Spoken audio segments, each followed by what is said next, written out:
Well, spring is right around the corner, and the first thing people start thinking about, seed starting. So generally, maybe we start them, I would say that on average, you'd want to start them 4 to 6 weeks before the frost-free date. So frost-free date generally in Indianapolis is around May 10th. We always say Mother's Day. So if you count backward from that, you can see we're getting very close. Now, I did see someone on social media said, can we just admit that we need to divide seed starting into 2 parts? 1, buying them, and 2, actually doing it, because there is so much joy that people get in going through the big racks and looking at all the different varieties. And there really is. And matter of fact, I'm also convinced that a lot of those seeds that are bought never get planted. So a money-saving tip would be just come look at the big rack, don't buy anything. And then you can get, because it really is, it's a hobby, it's something done that would give you joy, because a lot of plants you could probably just buy them cheaper if it's a tomato plant or something like that. But having started something from seed gives you pride. So a few tips on seed starting. So there's a lot of different trays. This is a tray that comes kind of a commercially done tray, and that's really nice because it comes with this nice little plastic dome to kind of create a little greenhouse. Now these are these little pods that I didn't quite, you can kind of see how this is how big they are. And once they get, this thing will swell up to about 2.5 inches tall. Now, why is that a good thing? It's just cool. I don't know.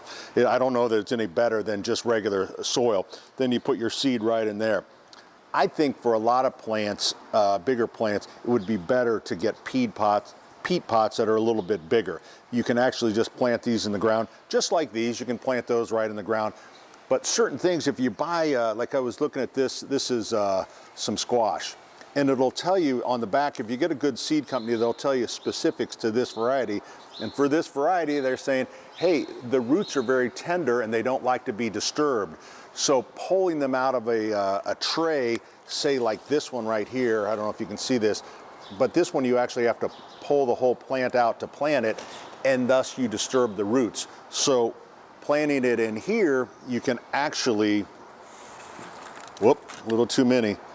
So these, then you wouldn't disturb it. So this one, it also tells you to put them in at about, 1/2 to 1 inch down in the soil. And you'd plant a few in there, and then you'd kind of cull out. The next thing you want to do, kind of tamp that down, because pressing that seed bed together is always really important. I would imagine more seeds die of being overwatered than underwatered. So instead of using, if you can control yourself, fine. But I think a lot of us will find that a little misting bottle, works a little bit easier. Now, real quickly, probably most important thing, the light. Getting light on these things.